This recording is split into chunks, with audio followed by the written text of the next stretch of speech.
What's up, everybody? Welcome to Moxie Bets, presented by Caesar Sportsbook. I'm Katie Mox. Today, we're talking Monday Night Football angles, a Thanksgiving preview, and also the very first Black Friday, and a little bit of NBA because we've got my girl here, Trysta Krick, co-host of BetMGM Tonight, powered by BetQL and Odyssey, as well as host of the Heat Check with Trysta Krick podcast, covering all things NBA. She also joins WFAN 660 on Sundays. You are a busy gal.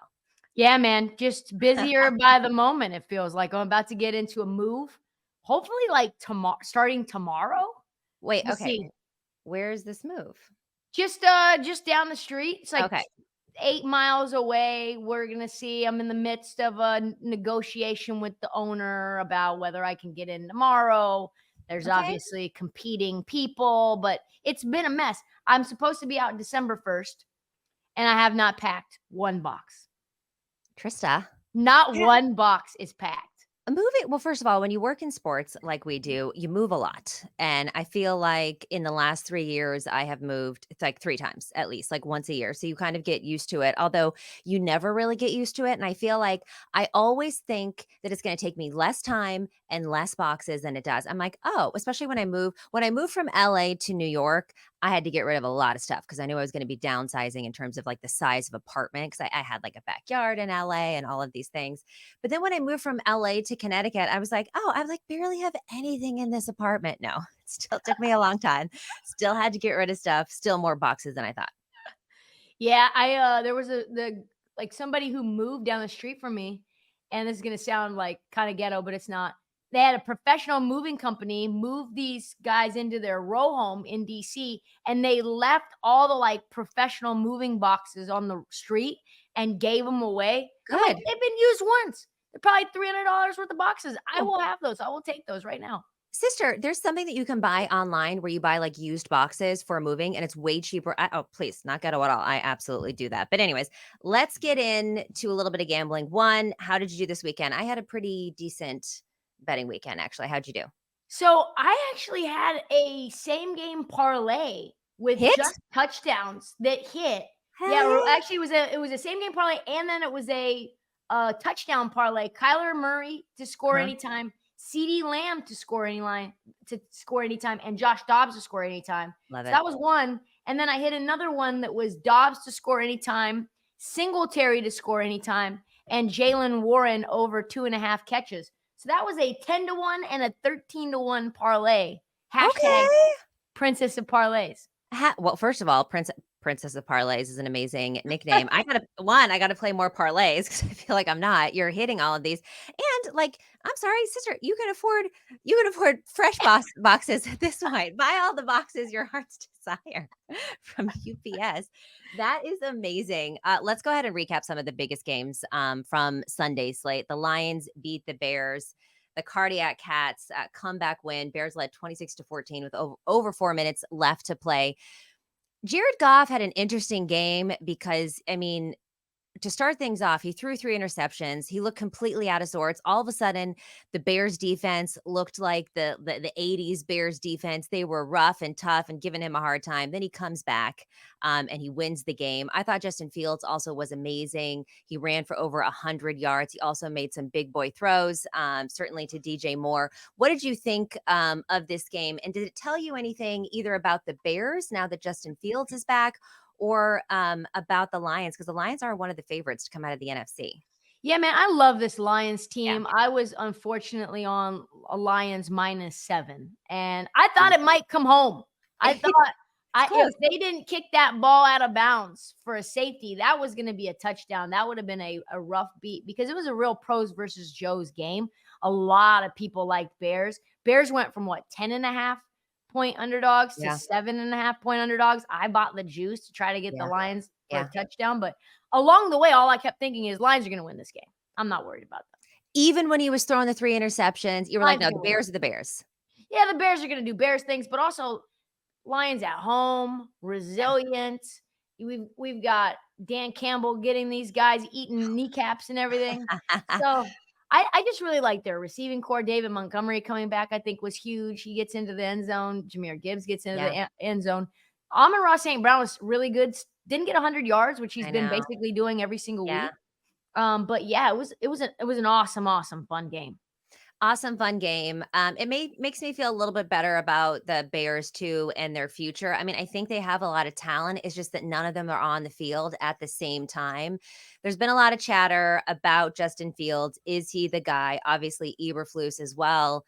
Is he the coach? I mean, the Bears have just had a carousel of coaches come in. But if you had to guess, who sticks around longer? Is it Justin Fields or Eberflus? God, I think you gotta give it to Justin Fields because they've already gone through their whole front office, and they Yeah. have to admit, right? Like they have to admit something. So like Yeah. Justin Fields looks good. He doesn't look like Yeah. he doesn't look as good as Brock Purdy right now, but but Who he looked does? Who does, Trista? running for 100 yards, making throws. He looked really good against the Commanders too. There's Yeah. been multiple games that have given you some glimmers of Yeah. hope and how good he was at Ohio State. He made really good throws there. We see what CJ Stroud has been. I Oh, think he just needs a really good coach. He needs a yeah. better system. He Yeah. probably needs more weapons too. Like Cole Kmet's not doing it for me. Cole Kmet's on my fantasy team, and it bothers me so much because I'm always like, do I play you or not? Are you going to go off for multiple touchdowns, or are you just going to give me 3 points? And that's what he is. He's either getting eaten everything or he's starving, and he's very, very frustrating for fantasy managers, and I'm sure Bears fans. Alike. If we look at what they've got coming up here, Bears at the Vikings Monday Night Football, that is a much more interesting matchup than probably we thought it was going to be a couple weeks ago. Then you got the Lions at the Packers. So the NFC North is coming together. This is a Thanksgiving game. One of the things with these Thanksgiving games, you looked at like the Lions always play on Thanksgiving, right? Dallas always plays on Thanksgiving. For the last, I don't know, 10 years or so, the 49ers and the Seahawks have played on Thanksgiving. And a lot of these were like monster spreads, right? At one point this last week, the Bears were, or excuse me, the Lions, Bears, Lions, Tigers, everything. The Lions were 8 point favorites. The 49ers were like 12 point favorites. The Cowboys were multiple double digit favorites. And a lot of those didn't cover. And I thought it was like looking forward to this short week Thanksgiving. And you got to think like Jerry Jones also, I think he likes this Thanksgiving game almost more than anything else. So it was very interesting to me to see a lot of these big favorites didn't cover. I don't know why I just got onto that rampage, but that's just something I Yeah, was I thinking about. actually have trendy big favorites: Cowboys, Lions, Niners, Dolphins. The only team to cover were my Cowboys, 1-3. Yep. Underdogs were 7-4, uh, including the Vikings covering that 2.5, that 3. So the pros were cleaning up, Yeah. Katie. They were Yeah. cleaning up. Cleaning up. And I just think that a lot of these teams had their sights set on the next week, these big divisional matchups for Thanksgiving in prime time when the entire world is basically watching them. One other interesting matchup of the weekend, the Browns beat the Steelers. I mean, I don't know how interesting it was. It was kind of an ugly matchup, just 13-10. DTR didn't look that bad. I was curious why they started him over PJ Walker, went 20 for I guess 24 passes, 143. Oh no, he was 24 of 43, 165 yards, one interception. The Browns defense is just so good. You got Joe Flacco signing with the Browns on Sunday night. What do you think that this Bears team, excuse me, God, I'm like all over the place. What do you think this Browns team is going to look like? Yeah, I think the Browns are, I hate to say it, like a quarterback away because they already have one that they have under contract. I don't know, obviously, what's going to happen with Deshaun's shoulder over the long term, but Amari Cooper continues to be really good. You've got David Njoku there. You've got, like you said, an elite defense. The defense can do 80% of the work. Yeah. You see what DTR did, 165 yards and an interception, and they still get the win. And I know the Steelers are trash, but like they've had big wins over other teams like the Ravens. So they play the Broncos. That's going to be a fascinating matchup. I don't know what those early look ahead lines are. Let me see. And Yeah. so trying to get it one. So Broncos, 1 point favorite. Woo, I kind of like the Browns. With Flacco coming in or DTR, who do you think is going to be starting? I think eventually they'll probably roll out the ghost of Joe Flacco. That's the one thing that we can say that's good about that is we know for sure that Joe Flacco passing attempts will be in every week. Every week over. He sometimes will have 30 attempts in the first half. Yeah. No, I agree. What about Kenny Pickett? Because what is going on with Kenny Pickett? He had a great preseason, right? People were really high on the Steelers, thought that they were going to be good. He seems to get worse every single week. The Steelers defense carries them along to the wins that they have. I can't even believe they have the record they have because this offense is so bad. He was 15 to 28, only 106 yards. He was sacked 3 times. Yes, the Steelers O-line, the protection isn't that good, but how long do you think Kenny Pickett lasts? Because here's the thing. Mike Tomlin hangs on to things for too long. Why is Matt Canada still the offensive coordinator? I don't know. How long is he going to hang on to Kenny Pickett? He hung on to Big Ben a long time, too. Yeah. He rolled out Big Ben for probably 3 years longer. And we would get 3.5 quarters of terrible Big Ben. And then we would get like the swan song last half of the fourth quarter Big Ben who looked, vintage. I don't know what to make of Kenny Pickett. Like you said, the preseason, he was really good. And he's been on my fantasy bench in Dynasty. I picked him up in the draft 2 years ago. And he's just been abysmal. I think he had 3 fantasy points, 3. So yeah, another North team that's getting by on their defense. And Steelers, the defense isn't even really that good. If you look at all the metrics, if they don't get pressure on the quarterback, they're cooked. Yeah. And that's pretty much it. Yeah. I mean, they're too good. They're too good to get a quarterback this draft. So I don't know what they do. Maybe they try to trade for Kyler Murray. Ooh, that's interesting. Kyler Murray's been balling out. I've been very impressed with him as well. His first game back, the way he was scrambling, that 2-minute drill that he put together, and even in this last game against the Texans, I thought that the Cardinals were actually going to win that game. Ended up being a push. I believe it was just 5 points or so. But yes, I've been really impressed with Kyler Murray, and I feel like he's like, y'all ain't gonna get rid of me. Like there was so much talk about them tanking, getting a new quarterback, and was he going to play or not? And I feel like he's been really motivated. I mean, even the new Call of Duty came out before the first game back, and he's still absolutely balled out. What do you think of Kyler Murray?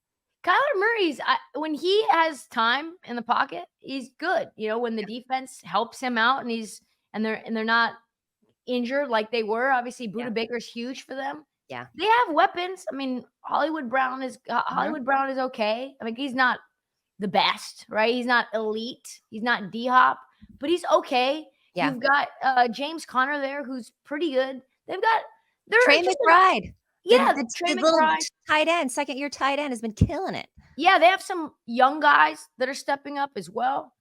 I think they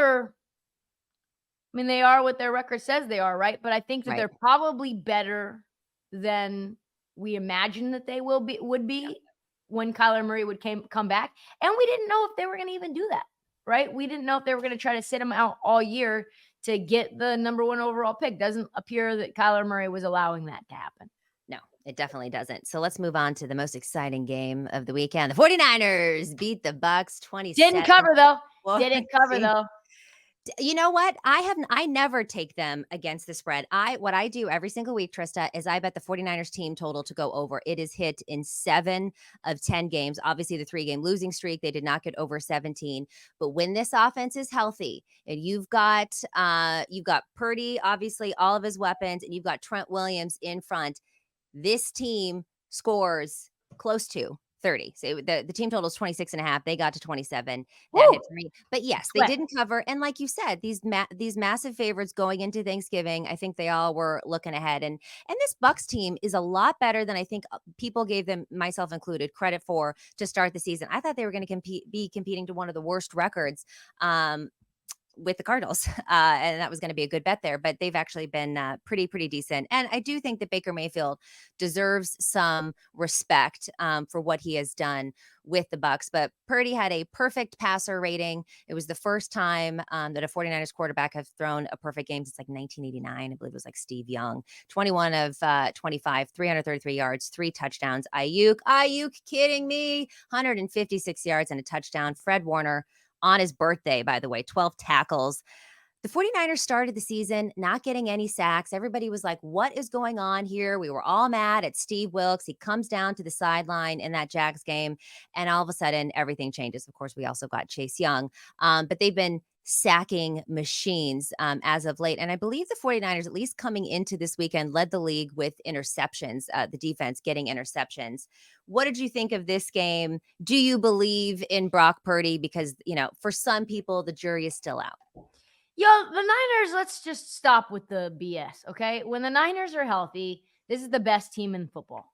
That's just what it is, okay? You add Chase Young, that's disgusting. Yeah. That is a that Yeah. is just Shout a out to John Lynch at these trades that he makes by the trade deadline. Christian McCaffrey last year, Chase Young. I mean, come on. Best in the yeah, business. and that's just you don't even need him, but he comes in, he's rocking with his boy from Ohio State. They're in the backfield. Chase Young looks rejuvenated. He Yeah. looks like he's excited to be there. He's Yeah. engaged. He's obviously on a contender. Someone saved him, and that was John Lynch. Honestly, man, when Debo's in the mix and Ayuk is in the mix, CMC obviously he's there, but Trent Williams obviously is the guy that makes the whole thing go. Without him, without Debo, you have a real struggle bus offense, and Yeah. that's okay. But Yeah. those guys are going to be healthy when it matters most. I think I don't know what the number is for the Seahawks game. Let me look. 7. It's a touchdown. It's kind of scary. Although Geno Smith is a A little bit road favorite. banged up. Yeah. A road favorite. Yeah, they're wondering whether it's going to be Drew Lock, which Yeah. let's be real, like that. Those are some bad moments that we saw from Drew Lock, who I liked actually a lot in the pre-draft process. Said everything right, did everything right. But yeah, man, I think you have all the tools. It's the most complete roster Yeah. when healthy in the NFL. If you were to play Kansas City on a neutral, I think you beat Kansas City. Well, this year, Kansas City, because the Yes. offense is a little bit concerned. It's interesting to see Kansas City winning games based on their defense, because that's just not what we've seen, in the reign of Patrick Mahomes. But I agree with you. And back to what you said about the 49ers and their offense when they're missing pieces, I think they've got so many.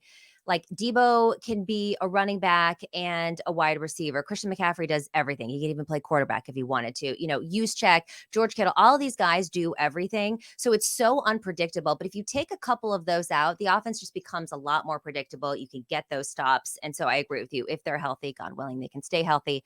I'm hoping to see him in Las Vegas this year. Let's talk about the Sunday night game. The Broncos beat the Vikings. The Vikings had won 5 in a row. Josh Dobbs comes in there, won 2 games. I still thought that he played well. 221 pass yards, 1 touchdown, 1 interception. Do you And think one running touchdown. And one running touchdown. and For 1 plus running touchdown. 330. And 1 running touchdown. Yeah, is Josh Dobbs the greatest story right now in the NFL, or is it CJ Stroud? Oh, that's a great question. I think it's gotta be Josh Dobbs, Yeah. just because there's so much turmoil around him. But 3 rushing touchdowns in a row since he's gotten to Minnesota. Wild. Wild. Didn't even know the offense. The whole NASA thing is crazy. Being discarded from the Browns and then the Browns losing all of their quarterbacks. Yep. Josh, how good would Josh Dobbs be on the Browns right now? Well, that was the thing. I was like, how much are they kicking themselves that they did not go get a better quarterback before? Because Josh Dobbs, I read an article, he thought he was going to the Browns. That's what he thought. I think he's doing. I'm happy that he's with the Vikings. I love Kirk Cousins after watching the Netflix show. Shout out to Omaha Productions. And I don't know why I'm all of a sudden rooting for the Vikings when the Vikings are the team I usually laugh at. Yeah, and their defense has been really good. Yeah. Top 8 pass defense, top 12 rush defense. And offensively, you just can't. I don't know how or why. And I like Sam Laporta quite a bit, Me but too. getting rid of TJ Hawkinson, what a big miss. He Huge. has been awesome for the Vikings. Yeah. Jordan Addison, if him and Kirk Cousins were both healthy, you could put Jordan Addison in the conversation for offensive rookie of the year. Yes. Um, Well, if there wasn't a CJ Stroud. if there wasn't a CJ Yeah. Stroud, yeah. I mean, Exactly. CJ Stroud has been absolutely phenomenal. I'm so happy for D'Amico Ryans too. They're well coached. They had a great draft. And it's not that CJ Stroud has the greatest weapons in the world, Tank Dell, Nico Collins, and he's just making things happen. He's been very exciting. But I do love this Josh. Josh Dobbs is kind of like a newer Geno Smith, right? Geno Smith traded around everywhere, backing up, finally got his start, and I feel like this is the Josh Dobbs era. Although this brings into question, let's say he keeps balling out. Let's say that the Vikings get into the playoffs, and I don't think necessarily they go that far, but they make it in. Maybe they get into the divisional round. Do you bring Kirk Cousins back or do you No. keep Josh Dobbs? You gotta keep rolling. Is Kirk Cousins even gonna be healthy for that? Ooh-wee. Well, no. Well, he's tore his ACL, but I think the question is he does he want to come back for another season or is he done? Oh, Yeah. no, I think you gotta move it on up. And I Okay. don't know that Josh Dobbs is what you wanna go with, but Yeah. you gotta figure something out. Again, another candidate for the Kyler Murray sweepstakes. There's so many of them.